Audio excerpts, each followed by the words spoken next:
It's the call up, and we have another team on this wonderful President's Day on a Monday. I didn't know it was President's Day, Jack, but it is. And we celebrate that holiday. And that means no work for most people. So I hope people are enjoying listening to this on their way to not work. But Jack, we're talking Boston Red Sox today. We're talking Boston Red Sox the day after we saw the head coach of the Michigan Wolverines throw a punch at the end of a game. Did you see that?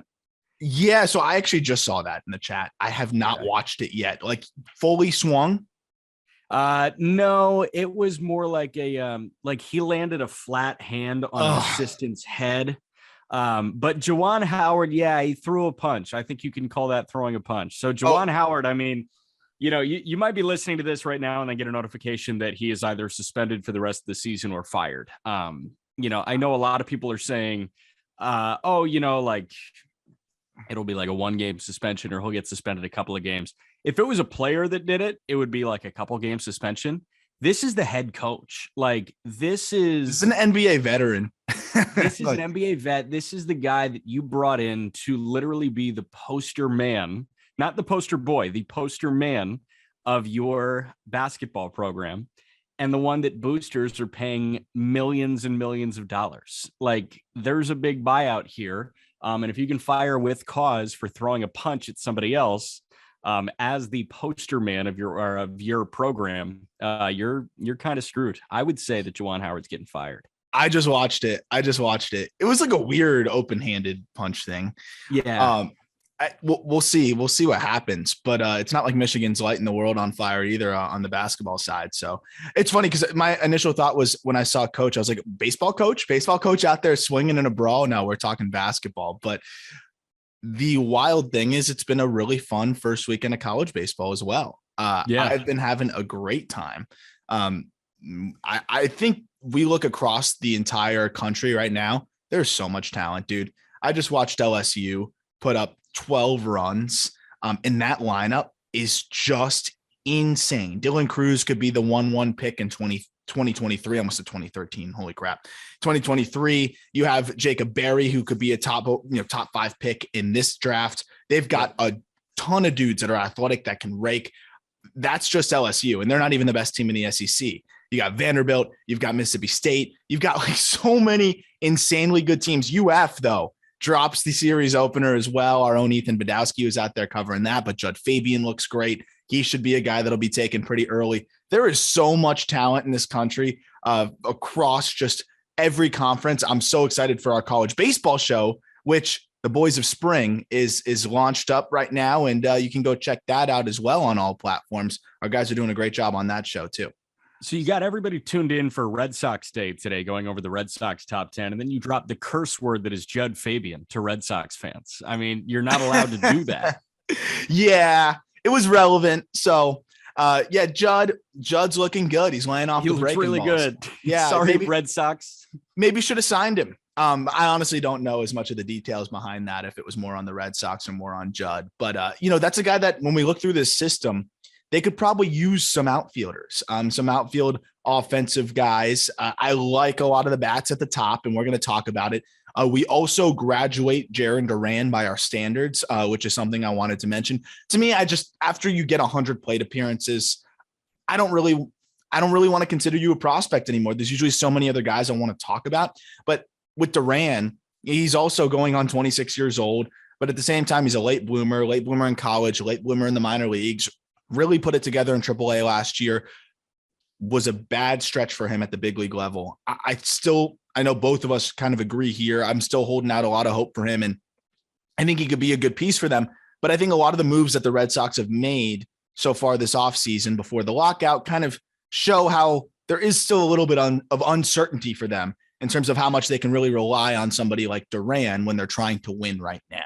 Yeah, the Olympic gold medalist, right? Jaren Duran, the Olympic gold medalist in Tokyo 2020, 2020/2021. But I agree with you. I'm still holding out hope on Jaren Duran. He's a really good athlete. I mean, you said he flies. I agree. Yeah. And I think that translates defensively really well. I think he can be a well above average defender in center. And we'll just see if the hit tool gets there. We'll see if he can grow and actually hit 280, because he is only effective when he hits 280. If he's a 250 guy, his game is not that effective. But if he can get to 275, 280, then, that's a pretty solid outfielder, and he could be a starter. He could be an everyday big league center fielder. Absolutely. And that's the challenge, right? Sorry to cut you off. It's just that's the really interesting thing is like, who does he want to be, right? When you're a guy like that, it's really tough because it's like, do you want to be bat to ball, put the ball in play and use your speed? Or do you want to let that power eat? Because we saw a power surge from him in AAA this past year. And I think he's caught in between a little bit. Like, should I try and focus on making as much contact as possible? Or should I be trying to get this quality of contact and trying to let it eat and hit some home runs? It's a hard balance for those guys that are stuck in between a little bit. I talked about that with Greg Jones recently, shortstop prospect with the Rays, and he was in a similar conundrum. It's a unique spot for guys that have those multifaceted tools.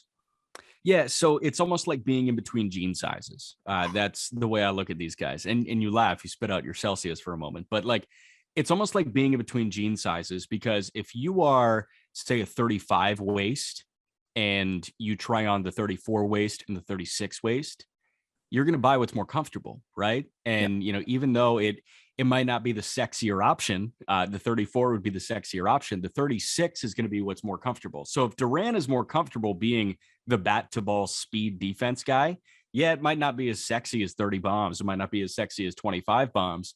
But if he's 280 with 12 or 14 and he's swiping bags and he's playing really good defense, that's a comfortable option. And I think a lot of people are going to go for comfort, because a lot of people post-COVID now are wearing sweatpants every day and they might not even know their waist size.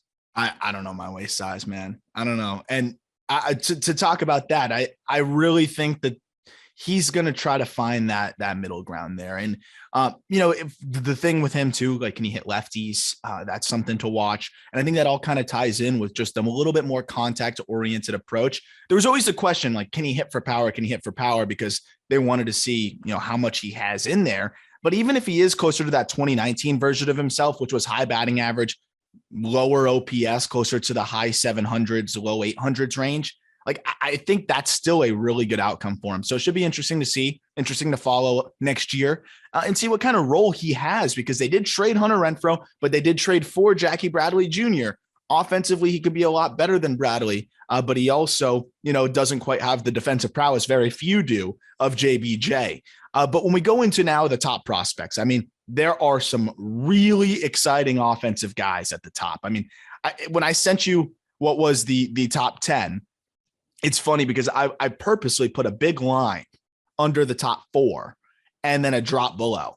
That line was more to show you that the top 4 guys are actually going to be top 100 guys on our update. And that's something that I'll give a little spoiler to Red Sox fans. That means it's going to be Tristan Cassis, Marcelo Mayer, Nick York, and Brayan Bello all in the top 100 list. Where we're going to talk about it here is kind of how these guys all stack up with each other, and why we leaned Cassis over Marcelo Mayer, and how close Nick York really is to Mayer too. I mean, that's more of just like, you might as well flip a coin in terms of where they are as prospects. Mayer probably higher ceiling as a shortstop, but York could not have had much better of a season. But let's start with Cassis, man, because Cassis is one of my favorite prospects in baseball. And we put him at number 1. I understand some people, they don't like to have first base prospects that high. I understand that because it's added pressure on the bat to really translate. But Tristan Cassis, to me, is one of the best all-around offensive prospects in the minor leagues. He has done nothing but hit at every level. He was a high school guy that was just polished beyond his years. Is the youngest player to ever be committed to a Power 5 school, committed to the University of Miami in 8th grade. He's always just been way advanced beyond his years.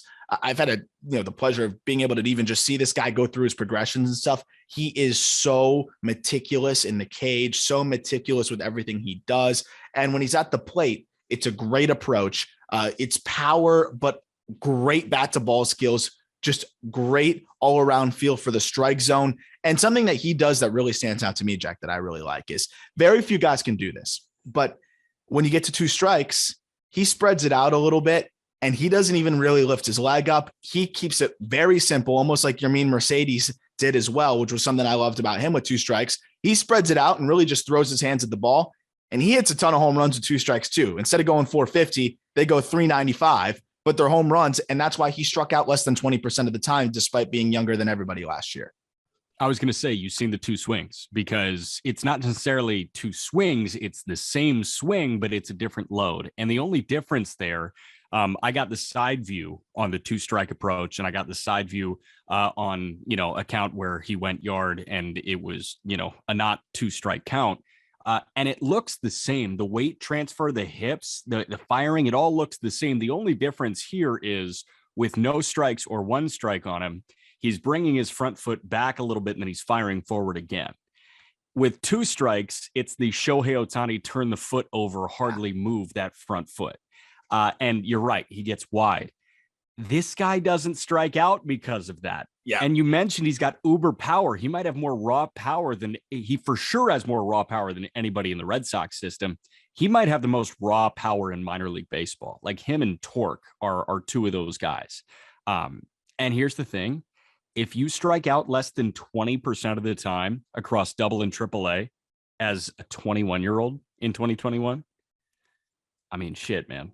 And not only 21-year-old, dude, like 21-year-old who missed an integral season in his development, right? Like we always talk about how each player is impacted differently. 2018, that was basically a wash. He only played 2 games at rookie ball after he was drafted as an 18-year-old, dealt with injuries that cut that season short. So 2019, he played in low A, performed really well, and then only got 2 games in high A, and that was it. So he had only had 120 games in his career, which was as a 19-year-old playing in low A, and was fantastic, then misses 2020 and makes the jump straight to double A. And not to mention, did you see some of the home runs he hit in the Olympics? There was one he launched to dead center and you were just like, oh my goodness. And for those who might wonder, why would you make that adjustment with 2 strikes? And if it works with 2 strikes and you can still hit for power, why not do that all the time? That step that you mentioned, that helps him with less than 2 strikes, helps him store even more energy into that back hip and have even more power. I mean, there's balls that he mishits when he's ahead in the count that get out of there because of how much energy he stores in that backside, how much more power he has. But with 2 strikes, if you're wondering, why doesn't everybody do that? I've talked to a lot of hitters. They're like, it's almost impossible to do. It is so hard to change in at bat and also to just not have that same leg lift that you normally have and still be on time. This is a very unique thing to be able to do. And most guys turn into a slap hitter when they take all of their weight away. I mean, he still has a little bit of that weight transfer there. You see it with the hips, especially. He almost loads back and fires forward just a teensy bit. But like the reality is he's 6'4", 252 with tons and tons of natural pop. So he can do that based solely on torque alone. Like he can't do that, or like, everybody else in minor league baseball can't do that just by firing the hips. No. Like they have to have the back leg loaded and they have to have, that weight transfer taking them to the baseball. With Cassis, you're right. He can still miss hit some balls and they can get out in the corners with 2 strikes, but like he can be fully under the baseball. I think we'll see that at Fenway. Oh, he's gonna hit 0 expected batting average doubles off the green monster. Yeah, no, I mean, like he can fully miss hit baseballs, get under it. It looks like a lazy fly ball, but with how much raw power this guy has and how much he generates from his body and his swing, I mean, he's gonna put balls out that look like elevator home runs that get over the monster. And he's a guy that really takes a lot of pride in everything he does. Like I told you, like the progressions in the cage are incredible. He's a good defender at first base. Like I think people are just kind of suspect, 6'4", 250. There's no way he's good at first. He's got a rocket for an arm and he can actually pick it over there. And he takes a lot of pride in that. And he was a guy that was really trying to make himself play at third. It just, you can't when you're built that way. He's huge. But what's amazing is there's more power in there. Like he's not even really trying to fully tap into it, because I think you saw Tristan Cassis that really wanted to prove that he could just hit, period. Like he wanted to prove that he is an all-around hitter. The more comfortable he gets, the more I think we're going to see him start launching balls, like going into that 35, 40 home run potential range. Not to mention, Jack, he did go into the Arizona Fall League last year as well, and all he did was just mess around and hit 372, 495, 487 in 21 games. The guy has a wonderful approach. He's tough to strike out. He hits lefties. He hits all types of offerings. And that's why Casas, despite being a first baseman, is our number 1 prospect. It's not an indictment on Marcelo Mayer. It's the fact that I am as confident in Tristan Cassis as I am in almost any prospect in baseball on the offensive side of things, especially. And I've tweeted on multiple occasions, if Tristan Cassis does not pan out, you can punch me in the face. And there's not many other prospects I've said that about.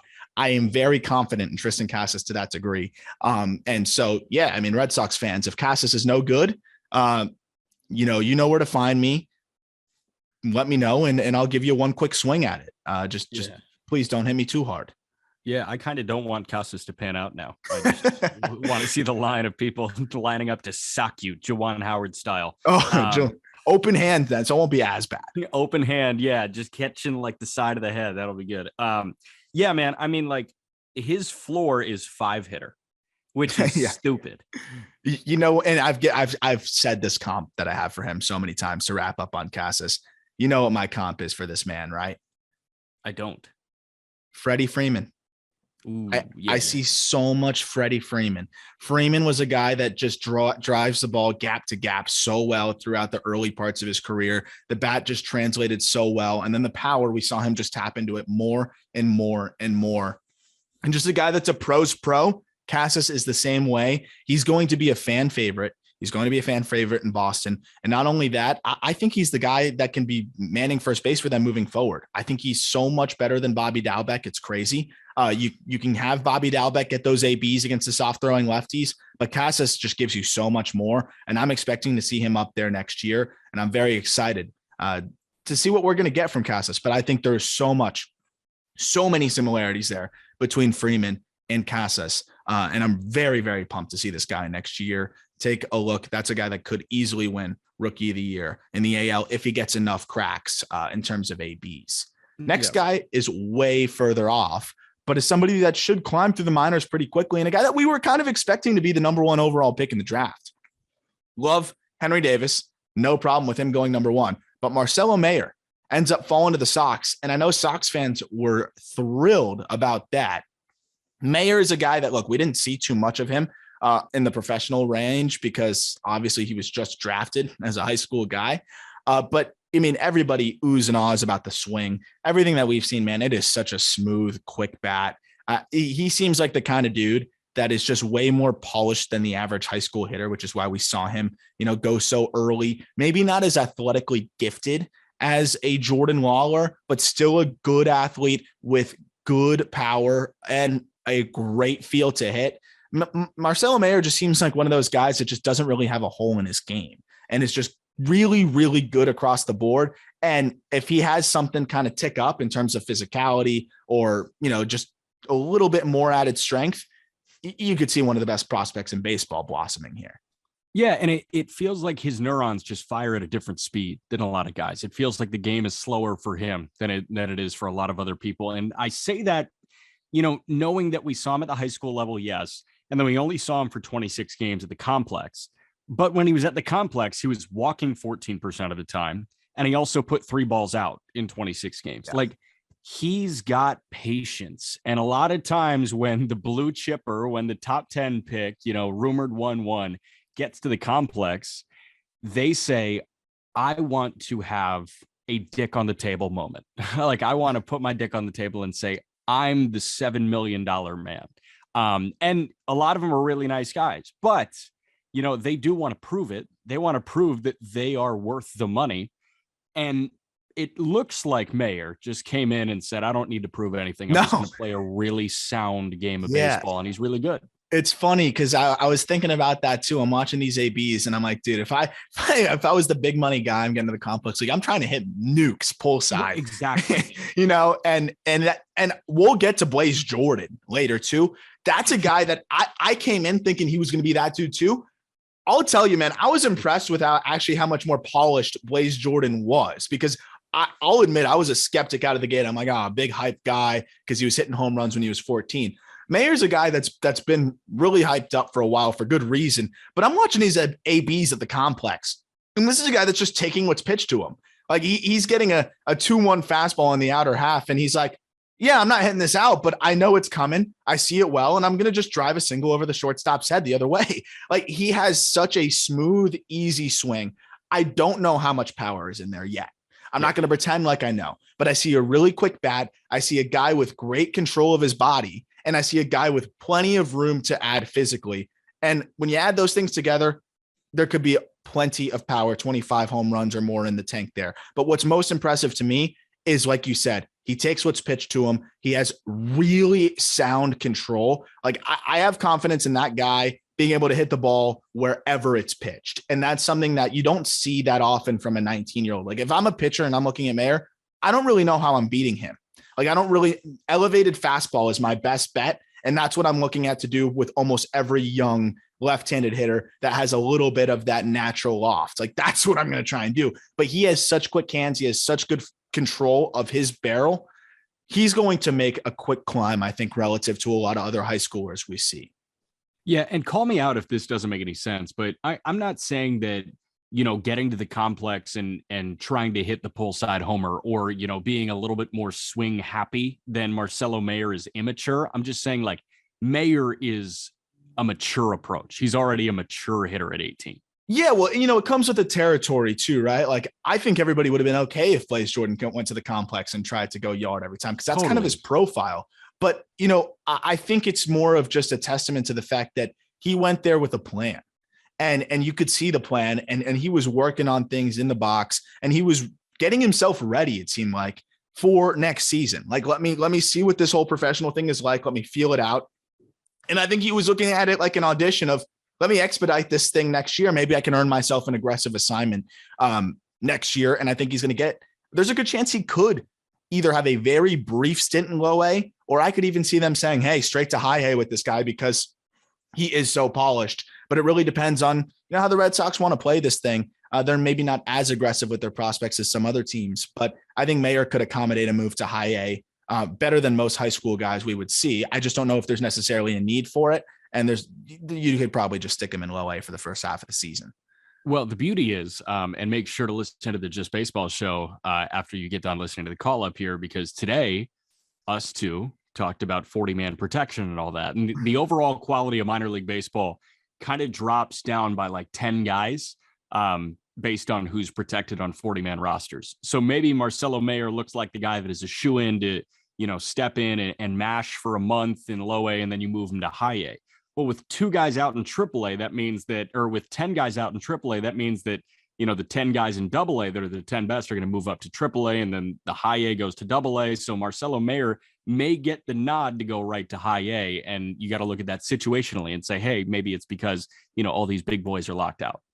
Yeah, and which is interesting too, because I would like sign some random indie ball guy before I let it impact like my development track of my youngster. If I really felt like it. But if they're teetering on it, like they think he's able to do it, then yeah, they might just be like, screw it, let's throw him up in high A. Yeah, listen, if I'm an organization and I'm looking to fill out like 8 spots on my AAA roster, I'm going to get like Matt Kemp and Sean Rodriguez. Like I'm just going to go slap those guys on my roster. Screw it. But I'm really excited to see this kid. Part of the reason why I'm a little bit disappointed with the delay in spring training, I would love to see him. Sometimes we see the young guys get thrown into some MLB situations in the spring training realm where they'll get a few ABs here and there. And it's always fun to kind of see that test. But Mayer's a guy, look, we're going to get a lot of chances to see him this year. Very excited to do that. I'm very eager to see the glove. That's one side that, we haven't seen enough of yet, but seems like he's going to be more than fine out there. He's an above average runner, slightly at least, and balance across the board. Really, really high-end hit tool for a guy his age and a guy to keep monitoring moving forward. Somebody that we did see a lot of, Jack, and this is probably one of my favorite. It's funny, the Red Sox have 2 of my favorite offensive prospects in the minor leagues just because of how much confidence I have in their ability to translate at the highest level. Nick York is a stud. And I wrote something about 4 or 5 months back during Nick York's big season last year. And I said, Nick York is proving the Boston Red Sox right. And that was because when the Red Sox made that pick, myself included, I was like, what is this? Right? Late first round, a guy that didn't even have a picture when they put him up on the draft thing. And, when he was selected, I think he was like a locked character. And you also you could tell guys that were like, the pundits were basically saying, well, yeah, not much on York. He had a third round projection and we're not sure here. The reason why he was not really perceived as a first rounder was He was dealing with shoulder issues. He was limited to second base, had to undergo a shoulder procedure, I believe, in his junior season. So there were some questions there. And you have a second baseman out of high school in a Northeast area. Sometimes those guys don't, end up just not getting as much prospect type. Red Sox saw something they really liked, and man, were they right about this kid? It's a simple swing. It's power that almost defies his frame. He's 6', 200, but naturally just runs into baseballs. And what a year that Nick York had. I mean, high contact, high quality of contact, and just a great ability to control his ABs. And not to mention, Jack, he's still 19 years old. Yeah, I'm just trying to comp a swing when I watch it. And I just can't really comp a swing because it's more compact than Albies, but like he's got like the hit and power combo that Albies has, but he could hit for a higher average and maybe with a little bit less power. Like there are so many things that I see in Nick York, and you're right, it's just so freaking quiet. Like it's such a good swing. I see a little bit of like a condensed Evan Longoria, like that kind of swing. Yeah. You know what I mean? It's just smooth through the zone. But I decided to like comp what he could be if everything goes right. And it's Petey. It's Dustin Pedroia. Like, yeah, no, it's literally it. The way this guy just rakes. I mean, he can step in and be a rookie of the year, MVP, perennial all-star just because of how good he is at hitting baseballs. That's what's been so incredible to see, man. I mean, and for people who might be like, whoa, that's high praise. Well, listen to the numbers between low A and high A last year. This guy hit 325, 412, 516 as a teenager between low A and high A, 12% walk rate, 15% K rate, a 149 WRC plus. This guy controls his ABs. He doesn't expand the zone that much. And if you leave something middle in, he's going to crush it. And what's most amazing to me, you mentioned the compact swing. I'm watching ABs, man, where like, he not only is he spoiling this difficult pitch after difficult pitch, you can see the pitcher getting frustrated. You pitched in high school, Jack. Was there anything more frustrating than executing a good 2-strike pitch and that hitter just somehow spoils it? Yeah. Throwing a fastball that's supposed to be 6 inches off the plate in the other batter's box and then leaving it dead red and getting shelled. Because I did that very often. Yeah. That was frustrating. Yes. I understand. Yes. I understand that wasn't that great of a high school pitcher, Aram. But yeah, no, it was. I mean, that's one of those things, right? Like you execute on 0-2 on 1-2. You say, okay, I'm going to backdoor breaking ball to this kid, and he waits and waits and waits and waits and waits, and then slaps it the other way. Like that's what York can do. That's what he can do best. But if you somehow make a mistake, and I know MLB pitchers don't make mistakes often, but Ryan Howard won an MVP solely hitting mistake fastballs. Yeah. Nick York, if he can hit mistake sliders and mistake curveballs and mistake changeups, as well as mistake fastballs, I'm not saying this guy's going to be 35 homers. I'm not even saying he's going to be 25 homers. I think he could be 325 with 20 bombs. Yeah. Yeah, I think he's going to make a living hitting it over that wall in left field. I'm looking at a lot of these swings, man. He's getting fastballs, arm side run, 93, 95 mile an hour, arm side running fastballs in on the hands. And his rotational power, like he is so quick and twitchy that he will get those hands through and rotate and just turn on a fastball up and in that would either guys would shut down or it would jam them. And he's launching it pull side for a bomb. That to me is like the unteachable type stuff. He's got the hands that work kind of like Nick Gonzalez, and that's why I love Nick Gonzalez. But the difference with York is he's 19 years old, and I think has even more natural lift. But the way he's able to just naturally snap that barrel and whip it through and be able to just get through the zone, it's really impressive. And he controls his body well, like you said. Like he's also going to spoil tough pitches. He's also going to drive it the other way. That's the similarity with him and Cassis, and I think you're kind of seeing what the Red Sox like in their hitters. They like guys that are polished, advanced, have that feel to hit, and have the power that can develop later, or they can see it developing later. And I think that's the commonality that we see with these top three guys here that were all not Mayer, but the other two were late first round picks out of high school. Even Cassis was a later first round pick somehow. Yeah. Does it make even more sense now that the Red Sox were the one that pulled the trigger on JD Martinez? Like yes. They love this idea of just really good hitters. I actually see a lot of JD in that swing. I love that you bring that up. Yeah, I mean, I don't know if there's any correlation there. There could be, say like a spring training site or something ahead of 2021. But yeah, I just think it's funny. The Red Sox have a bunch of really good hitters. You've got Cassis and, Mayer and York that we're talking about right now. And then you got JD Martinez. Rafi Devers is a way better hitter than I think a lot of people give him credit for. Xander Bogaerts, one of the best hitters in baseball. Bobby Dalbec. And then shut up. But yeah, other than that guy, but Dalbec's not a Chaim Bloom guy, but neither are some of the other guys we mentioned. But the point still stands. Like there are certain guys that they target, and I think the Orioles do a good job of this on the offensive side too. And for whatever reason, we still see a lot of teams really appeal to or find themselves appealed to the big power, big swing and miss guys.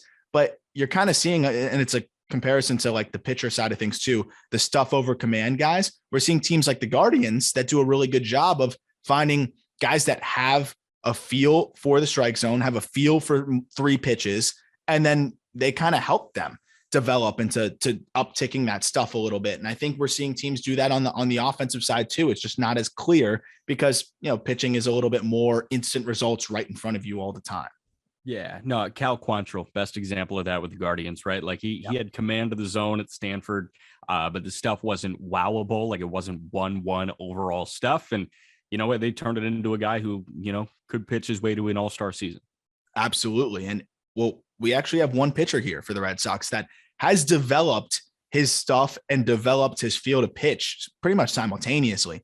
And it's Brayan Bello. And I will literally say this until the day I die.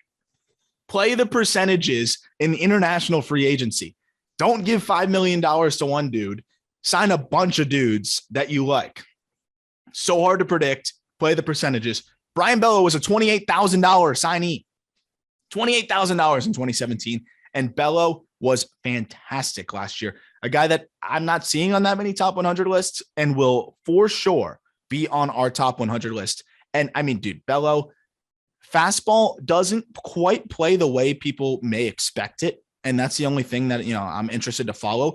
But it was more in the low 90s before and got pummeled. Now it's in the mid to upper 90s and gets hit decently, but it sets up the rest of his arsenal so well now. His best pitch is his changeup. That's the nastiest pitch he has. And now he's able to generate more separation from that pitch. So the arm side fading changeup plays up so much more when you have to worry about an upper 90s fastball. And then the thing that stood out to me the most, and the thing that I think the grades are a little bit off from what I've seen from other areas and other pundits is the slider. I'm seeing, average grades on the slider.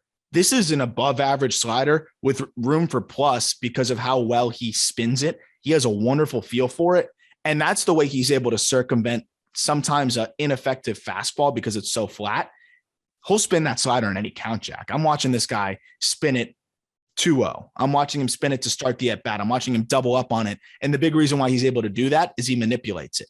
He can have a more of a gyro-ish cutter or slider, which is more so just vertical dropping and easier to throw for a strike because it's not as devastating, but it is nasty. Or he'll go big horizontal and it'll slide right off the plate. I love this guy. And I think Bello could actually be a really good middle rotation arm for them in the near future. Yeah, he feels like the nasty 3, right? Yes, he doesn't exactly. he doesn't feel like an ace. He doesn't even feel like a 2. He just feels like the nasty 3, like what Cease was. Dylan Cease was to the White Sox this year. Mm-hmm. He's not going to shoulder the load that Lance Lynn or Lucas Giolito will shoulder, but he's going to come on and be like, oh, you're dirty. Bello, good 3-pitch mix. 4.66 ERA is a 22-year-old in Portland, which is the Red Sox AA affiliate, the Sea Dogs. 15 starts, 4.66 ERA, but a 3.12 FIP. Yeah, he's a guy that had just brutal luck at times. And I'm always a little bit hesitant to look at that. But yeah, that's one of those discrepancies, Jack, right? Like I'm a little bit more, I lean on those numbers a little bit more. But for you, like that's a discrepancy where you're like, okay, this is fair. He probably had a little bit of bad luck. Yeah, I mean, I'm a Neanderthal. Like, I'm a total caveman. I don't like numbers at all. You show me a computer, I'm going to smash it into a million pieces and throw a toothpick in and say, give me 20 push-ups, because that's what matters. So, yeah, I'm more of a let's see him play the game guy instead of an Excel spreadsheet guy. But yeah, when you see a discrepancy like that, that lies beyond the standard deviation. I usually expand, my margin for error on that type of stuff. Where I'm like, okay, you know what? Even if it's half a run either way, like I'm not going to place much stock in that. But when it's a run and a half difference, 4.66 to 3.12, I mean, that's serious. Especially when the stuff looks the way it does, right? Like that's also a guy where you're looking at, if you're watching him, you're looking at the ERA even without the FIP, and you're like, he's better than that ERA. Like I just watched this guy just carve guys up, and it's the hitter reactions too that really tell the story to me. That's always a big thing to watch, is just watch these hitter reactions. There was a few of those sliders where you're seeing a left-handed hitter give you that pitching ninja sword, like just that half-ass swing where you can just tell they're like, oh my gosh. But he would do it lefties and righties. And that's the thing that I really like about Bello is usually you see some guys that like, oh, that slider is only going to work against right on right.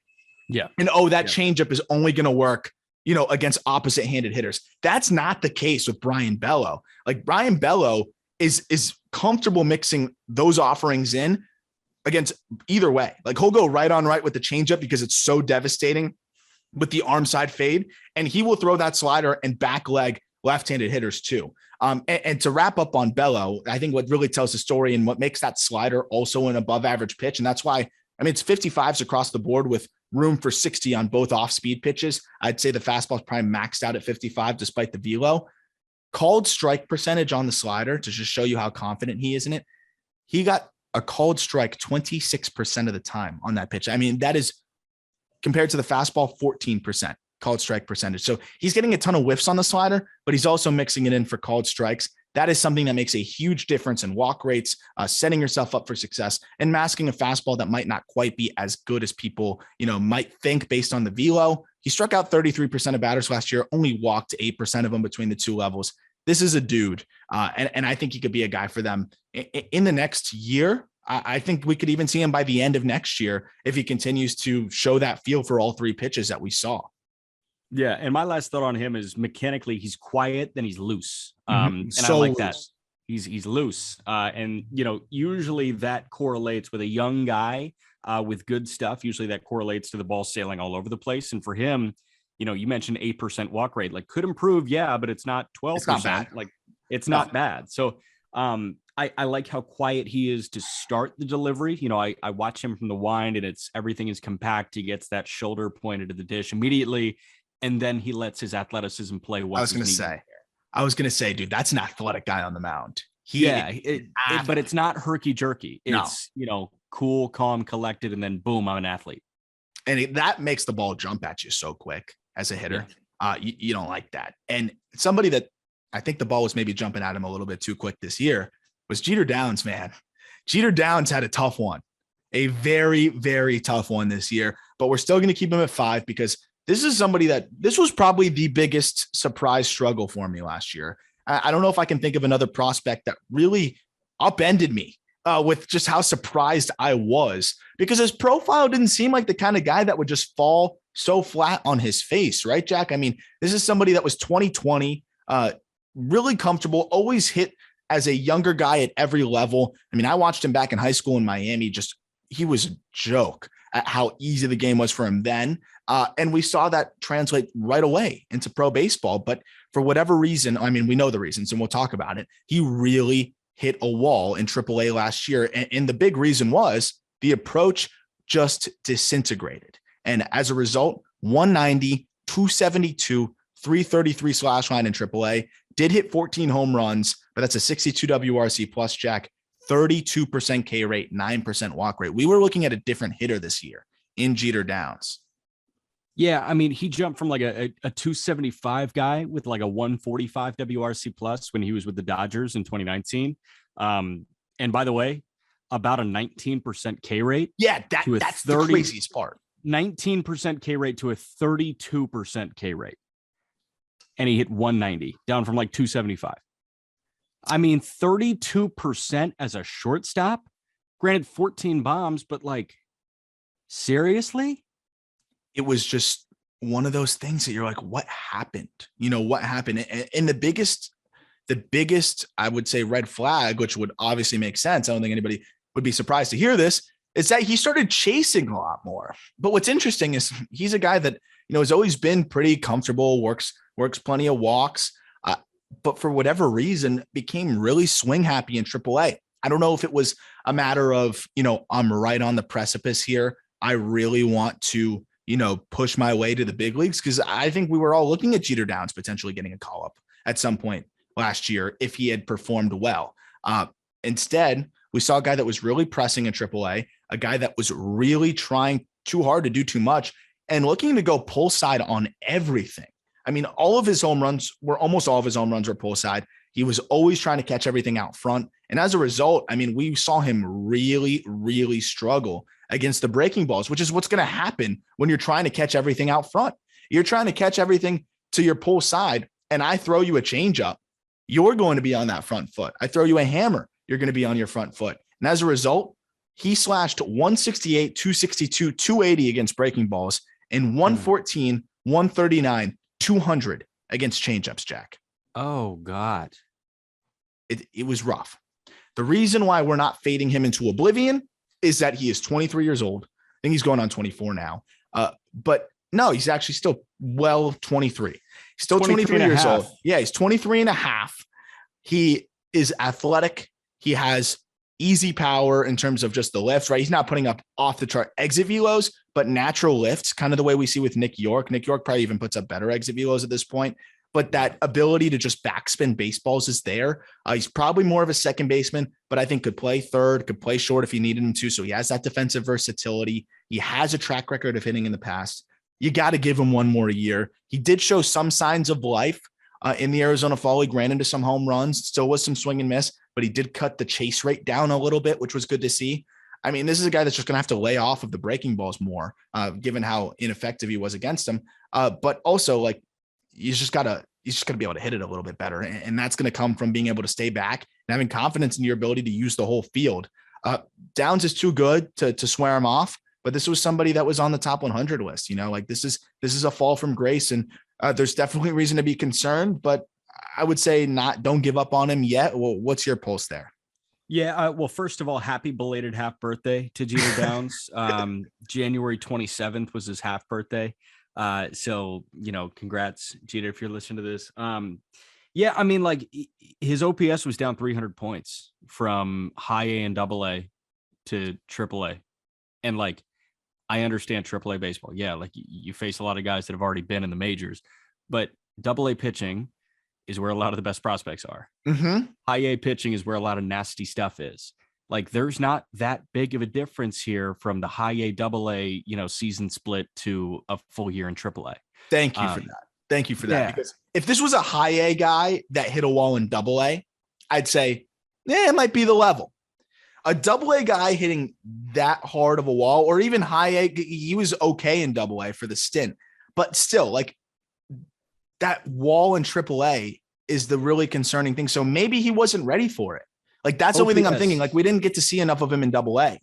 I'm thinking, I mean, he had 12 games in double A. Yeah. With Tulsa, with the Dodgers system. And I mean, like, played really well in the 12 games. He had an 1,100 OPS in those games. So, like, obviously he wasn't fazed by double A pitching, or maybe he just saw like a bad batch of pitchers, but like an 862 OPS in high A and a 606 OPS in triple A. It's not level based, his struggles. It's within him. Yes. I'm with you. Like, he is still well below the average age for a AAA guy or even a shortstop prospect. But I will say this: if he's not forcing the Red Sox hand to be the second baseman by midseason, if they make no moves, because I think we're looking at a team that needs a second baseman, right? Yeah. If he's not saying, hey, I should be your second baseman through the home stretch, I think you got to move on. Like, if he is still slamming into this brick wall in Worcester and he just can't go an hour west to Boston or an hour east to Boston, I think you got to look for other opportunities there, because Nick York is not far behind him. Yeah, Nick York will catch him quickly. I mean, I think that's a guy that's going to make no issue adjusting to double A, in my opinion, and he'll catch him quick. So, yeah, I think if it's a bad few months for him, I think there's still going to be a team that's going to be there and say, hey, I'll take a chance on him for a change of scenery. They go get a bullpen arm or something, like a good bullpen arm. Like Downs still has prospect value, a fraction of what it was, but there's plenty of teams that would give you a good reliever for Jeter Downs. And the Red Sox might say, hey, it sucks that we have to do this, but let's help our big league team. And we've got a guy that's going to kind of leapfrog him anyways very soon. So, I could definitely see that, but hopefully Downs performs and either forces his hand to the big leagues or gives the Red Sox a little bit more valuable of a piece there. But another guy that I think, he's gotten a bad rap because of his struggles and given where he was selected. But Jay Groom, I thought, did some good things to show signs of life as a prospect last year. He's got some ways to go in terms of his ability to prove that he can be a rotation guy. And another guy that you look at the ERA, you're like, ooh, but the FIP is a lot more of a, I would say, rosy picture. And I mean, the swing and miss stuff was there for Groom. He is a lefty that's 6'6", 262, man, like has lively stuff. And I mean, at the very least, you got to think Groom could be a legit left-handed reliever.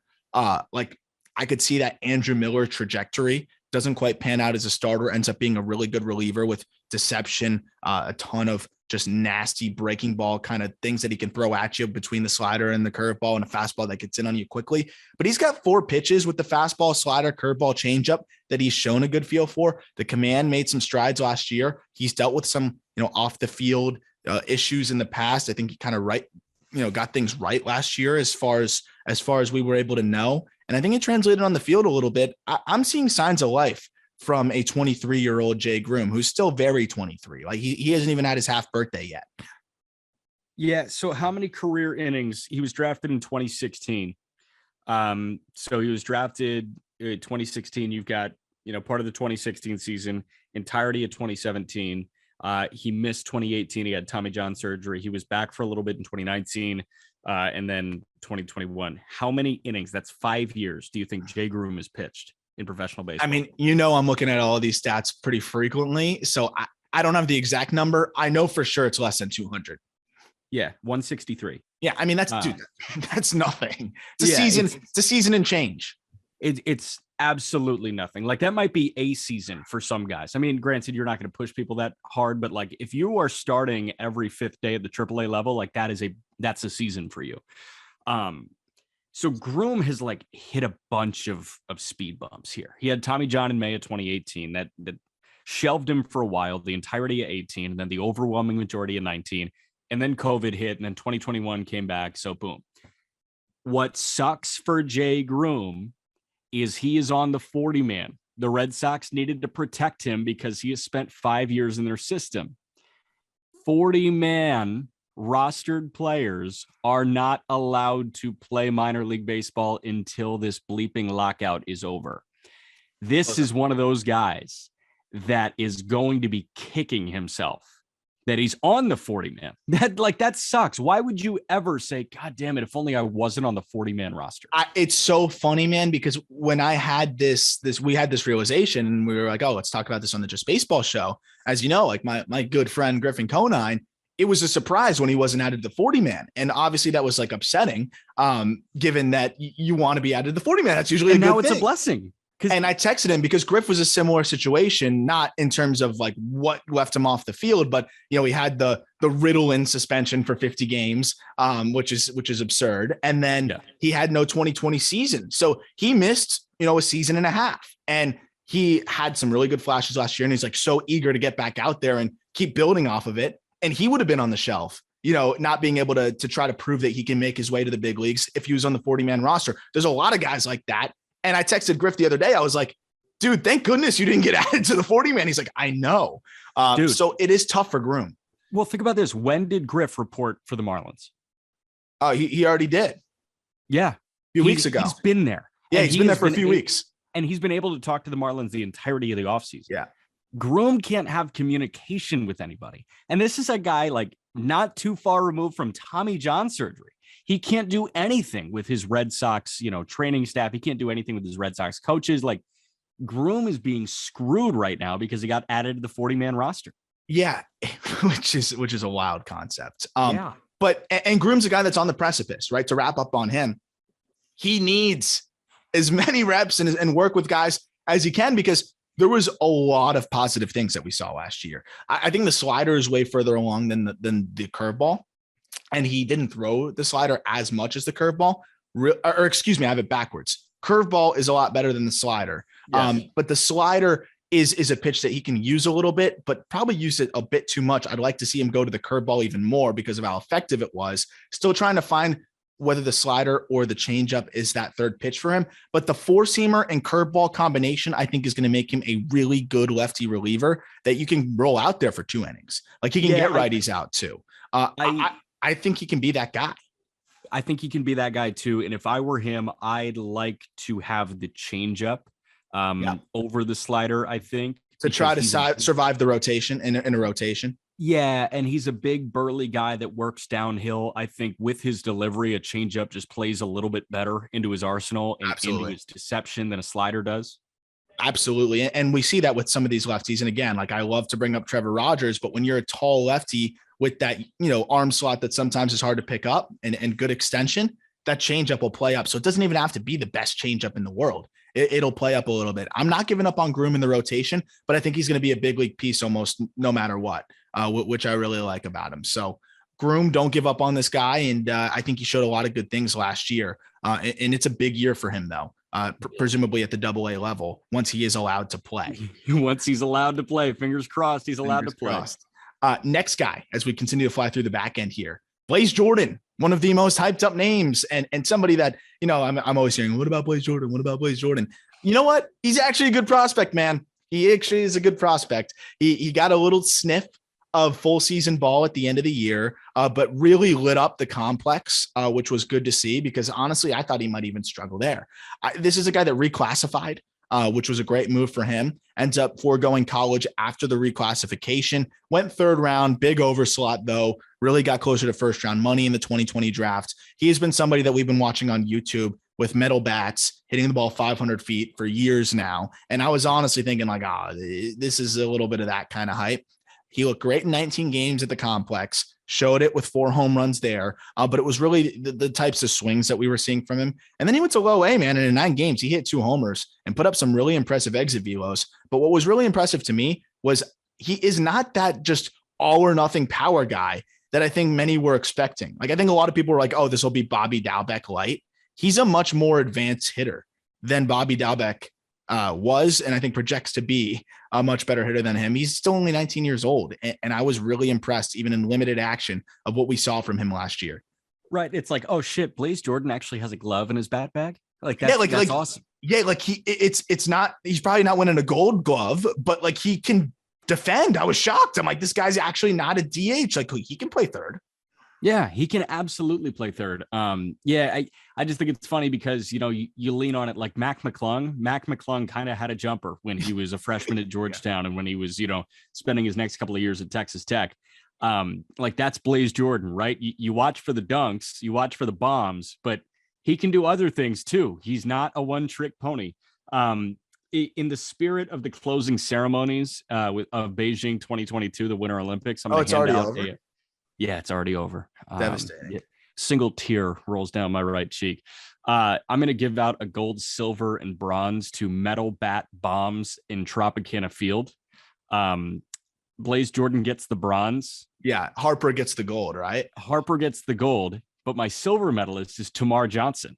Ooh, the most advanced hitter I've ever seen as a high schooler, I think, of all time ever. He's incredible. He's like 5'8", and metal bat bombs at Tropicana Field. If you want to see metal bat bombs at the Trop, it's Tamar Johnson, the silver medalist.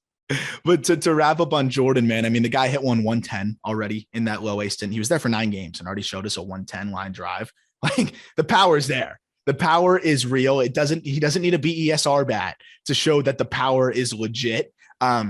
He can swing it. Big name to watch next year.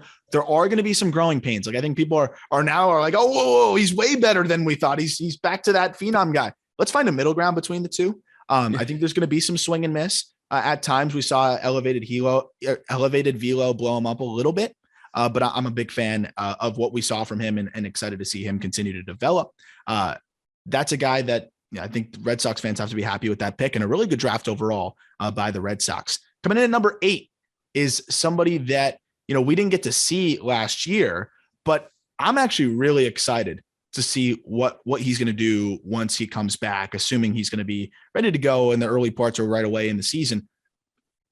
Stuff over command guy, but Bryan Mata is somebody that has some nasty stuff, Jack. In 2019, which was the last time we saw him, ERA was high. FIP pointed towards, it's kind of a trend here. FIP pointed towards some better days ahead. But I mean, you'd expect to see some more swing and miss from Mata, given his stuff, than what we saw in 2019. A lot of people in the Red Sox brass, or, just in that organization, were really gushing about what Mata was showing heading into 2021, what he had been showing, with at Instructs and with the team. And unfortunately, he blew his elbow out going into the season. Mata is somebody that I know the Red Sox and Red Sox front office and a lot of scouts are very excited about come next season. Yeah, he's going to be a good bullpen piece. I don't want to say starter. Like, I don't think Bryan Mata is a starter. Probably not. But I think he's a big-bodied bullpen piece. He's 6'3", 240. This is a big dude that pitches like a big dude. And I think you got to jump ship on the curveball. I don't know if he's already done it. I think you have to jump ship on anything else other than the fastball and slider. But that 2-pitch mix is totally good enough to be an 8th inning guy. I mean, yeah, dude, the fastball is lively.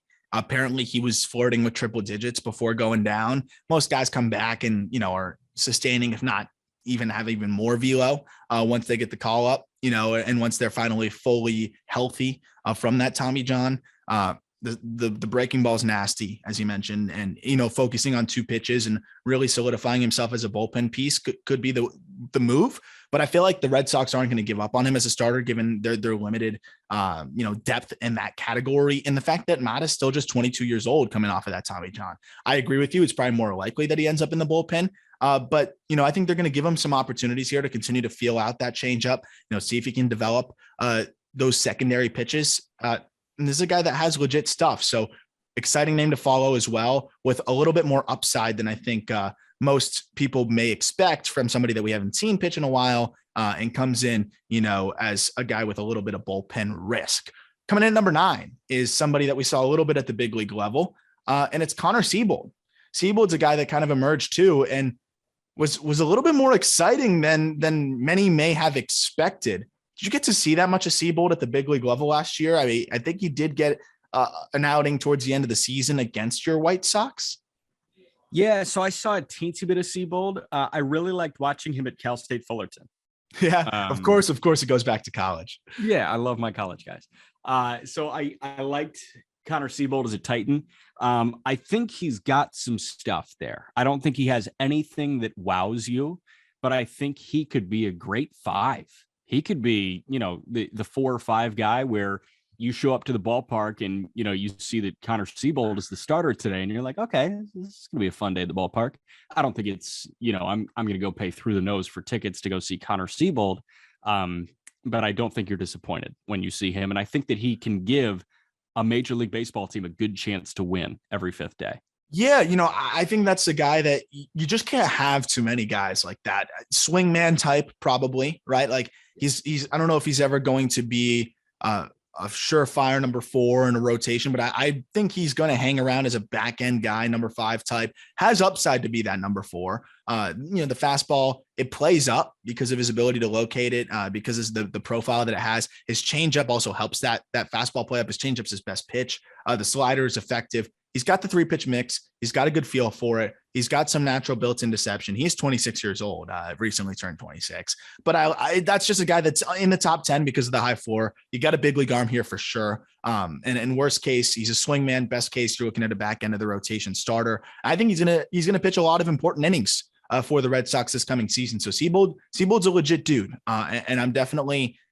bullish on his ability to help the Red Sox in the short term, even though it may not be as a number 3 type starter. Yeah, I hear you. I'm with you on Siebold. I've got a bunch of guys outside the top 10, and I just got down a rabbit hole for a minute. Sorry. I see a bunch of guys outside the top 10 that I want to bring up after we get through these 10. Absolutely. And so the last guy, though, is somebody that you got to see a good bit of in high A last year, which was Chris Murphy, I believe, right? You saw a decent bit of him, or So when? I watched him in high A, but that's because I became friendly with him on the Cape. He was a Brewster Whitecap, and I was calling games with Brewster. So I would make sure to tune into Chris Murphy whenever I could. Tell me what you like about Chris Murphy, and then I'll gush over him for my 60 to 90 seconds. Your 60 to 90 seconds we give you on your particular guys. It's funny. You have a little bit of a natural bias for lefties who just have a good feel to pitch. I've noticed that. Yeah, I like it. I just like guys that are comfortable with their stuff. Can look at themselves as a pitcher in the mirror and say, like, this can be a big league thing. I'm cool with this. This could be a big league thing. Yeah, I mean, Chris Murray, like, he's a 5. He's a 4 or a 5, but he can get into the mid 90s with a fastball. For the most part, he's going to be 92 to 94. He's got good breaking pitches, and that changeup. I asked him about this changeup because that changeup moves more than any changeup I've ever seen live. Really? And yeah, you got to see Brayan Bello live because that thing is magical. But yeah, it does move a lot. 11 inches of horizontal movement, by the way. Yeah, I bet those two are workshopping their changeups. But I asked him, I was like, why does your changeup move as much as it does? And he was like, honestly, I think it's just like a West Coast thing. He said a lot of like Pac-12 pitchers, a lot of West Coast pitchers. He went to San Diego. A lot of these guys just like throw a changeup with tons and tons of run. And I mean, this changeup was like airbender type stuff. I mean, I'm a big fan of Chris Murphy's fastball changeup mix and how they work off of each other. Yeah, I mean, and Murphy's changeup is really that was gonna be one of the things that I was gonna mention. It's got that fade to it because he has this release point where the arm kind of slingshots, which always helps that changeup play up. And it slingshots and it just comes and fades right away from that right-handed hitter. The only problem for him sometimes is he would leave it up, and it would result in a home run. But I think he gave up 4 home runs on the offering when, he would start it over the middle a little bit more and it would stay over there. But when he would start it middle away and it would fade off the plate, I mean, that's a nasty strikeout pitch, sets up everything else really well. I like Murphy a lot. And I believe in him as a starter. I really do. But I also like that if everything fails, he's shown that he can reach that fastball up to 96. In short spurts, I think he would be sitting 94, 96, touching a 7 if he had to go to the bullpen. But this is a guy that I'm expecting to be a back end of the rotation starter. Yeah, 100%. I'm going to run you through a lot of the guys that I like that are outside the top 20 or outside the top 10. Cool. Let's do it. There are a bunch of college guys, naturally. Of course. Alex Benellis, former Louisville Cardinal. Good get for them. Yeah, good get. I mean, he's going to be either a really good part to sweeten a trade deal, or he's got the possibility of being a corner infielder. I don't think they need more corner infielders in their system. I think he's a wonderful trade asset to have. Yeah, so I think that was more, he's not like your typical Red Sox target, right? Like this is a guy that's power over hit. But the Red Sox identified somebody that was recently drafted that, was a first round consideration in the early going, had some swing and miss issues at Louisville. But Benellis, the Red Sox saw an opportunity to get him in that Hunter Renfroe deal. And I mean, you're going to jump at that opportunity because he's got a ton of upside. And I think we saw some flashes of that towards the end of last year in his end of his college stint. And even at points in professional baseball, this is a guy that's got some pop. And I loved it as a flyer pickup there for them. And Benellis can swing it. I'm excited to see how he continues to develop. He's just on the outside of that top 10. Defense is a big question though, too. Tyler McDonough, middle infielder and center fielder at NC State, played with Pat Bailey at NC State. I mean, he's a stud, man. He's small. He's not going to pack a punch power wise, but he's a switch hitter that I think could quickly turn into a fan favorite. Like I think his ceiling is like a Brock Holt type. And how much Brock Holt was adored in Boston. He still is, man. I mean, I think that's a great comparison, and you need to balance out your system with guys like that. I'm a big fan of his, and another guy that I think is interesting too. That I think high 4, right? Like he's going to climb, and somebody that kind of fits the bill for them. Same deal. Cam Cannon was an Arizona Wildcat. Cameron Cannon played really well out on the Cape. I like Cam Cannon. He could be a third middle infielder for sure. Cannon is another guy that like the numbers just stick out, had a good year overall, and definitely a name to follow. And, he's not going to strike out like at all. There's a lot of dependency on his ability to like make contact all the time, because he's not going to walk either. But like you said, the versatility, the ability to kind of play all over, that's going to be something that helps him without a doubt. I've got one more guy I want to mention before I get to three weird ones, and we'll go rapid fire. I know we're already taking too much of people's time on a Monday here and on President's Day, but Connor Wong. Do you still like Connor Wong? I'm not giving up on Connor Wong. Like, the guy can swing it a little bit. He can catch and play all over. He's kind of like a poor man's Dalton Varsho, minus the center field aspect of it. But I think he's a big league piece. He's just so unique. He's got some sneaky power. He's a good athlete. Connor Wong belongs. He's just unique enough. Nico Cavadas, 20 grade runners make me laugh. When I see 20 grade run, I just start laughing, and I'm like, I love that guy. That's my new favorite player. Cavadas can bring the boomstick. Oh yeah, like crazy power. I watched him launch so many home runs in the Cape. Great dude too. Surprisingly compact swing. I'm curious to see how he can hit against lefties, but not as long as you would expect. I really like Cavadas. That was a good little steal pick in the last draft, and he's got some upside. Limited to first base as a 20 grade runner, but big left-handed pop. He's your donkey type that can really, really swing it. Okay, they get progressively weirder. This is my second to last guy. Yong Lu was in Low A Salem this year, 22 years old. I just want to read you this first couple of sentences from MLB Pipeline on Yong Lu. Worn down from overuse as a high school pitcher in Taiwan, Lu took 2 years off from the mound while playing shortstop. Once he resumed pitching in 2019, he reached 98 with his fastball and won MVP honors at the Asian Baseball Championship in October after leading Chinese Taipei to their first title in 8 years. He's a switch-hitting shortstop that just hopped right back on the mound, and he's 97. He's 22 at Low A, but this is a guy who's got a good fastball slider combo who can have some helium and crack a big league bullpen maybe in 2024 as a 24-year-old. Wow. I honestly didn't know any of that. Yep. So there you go. I got one more for you, Gilberto Jimenez, who's like right on the cusp here of this top 10. Just need to see a little bit more. He's got a very unique build at like 5'11", 210. Switch hitter right now, playing a bit of center field. We'll see if we'll stick there. Moves surprisingly well. Good bat to ball skills. Want to see a little bit more power there. But an interesting guy who had some good results so far, in his young professional career. Just put the bat on the ball and had a great season in Low A, was great in short season in 2019. Watch this guy. Would like to see him tap into a little bit more power, but he can really run. He can field out there, and 21 years old, could be a good fourth outfielder, switch hitter, worst case scenario, but another name to watch. I just want to talk about Noah Song for a minute. We'll wrap up on our guy, Noah Song, who, where is he right now? Where do you think he is right now? I don't know. International waters. Yeah. He's at the Navy, right? So Noah Song was a Navy midshipman. He was best pitcher in America. The summer of 2018, Noah Song was out on the Cape. I think he was in Orleans Firebird. And this guy was the best pitcher out on the Cape, like best pitcher on Cape Cod. And then he goes back to the Naval Academy. He's the best pitcher in the country in the spring of 2019. Red Sox take him. Don't know about signability because you have to complete your service.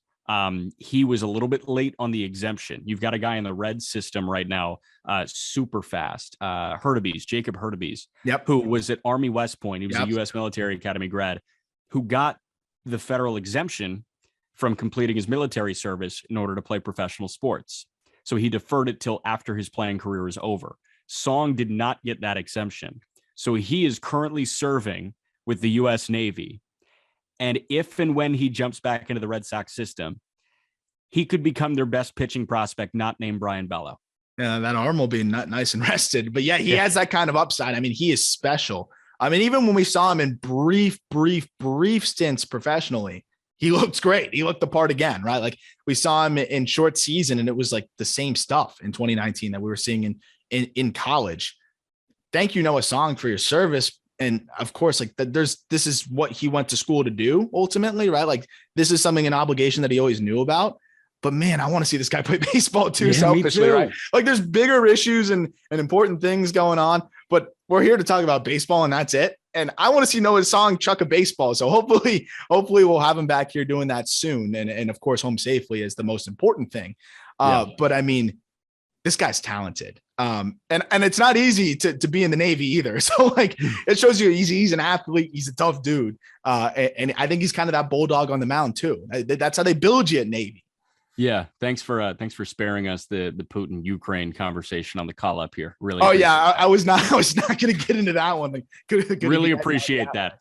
No, we're here to talk prospects, and that is it. And that's what we did today.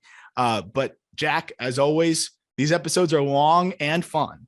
And we're always going through these whole systems. We got more to go through. You can always check out the full write-ups over at justbaseball.com with all of the info that you need on these guys, with some video paired in there. We have a lot more to unroll and unravel here on the prospect side of things. A lot going in on the back end that I'm really excited about, Jack, that I'm excited to show you about too, to just make the prospect experience more immersive. And before we finish here, I've been working on to get people that are watching on YouTube a little bit amped up for our top 100 update. I've been grinding, Jack.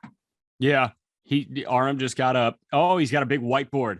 Aram's got a big whiteboard with the top 50 guys, and I can't make the words out. Okay, now I can. Good. You can't I saw Noelvi Marte in the top left corner. Noelvi Marte, I feel like might be high. He might be high, but yeah, really excited about that one. And that's going to be coming very, very soon. I've been having to write it all out on a big whiteboard because it's like just the easiest way to do it. And we'll have a big episode for that one too. We might make it like a multi-parter where you're just like, Aram, why'd you do this? Why'd you do that? What are your thoughts here? And just grill me for the top 100 list, because that's what you do, right?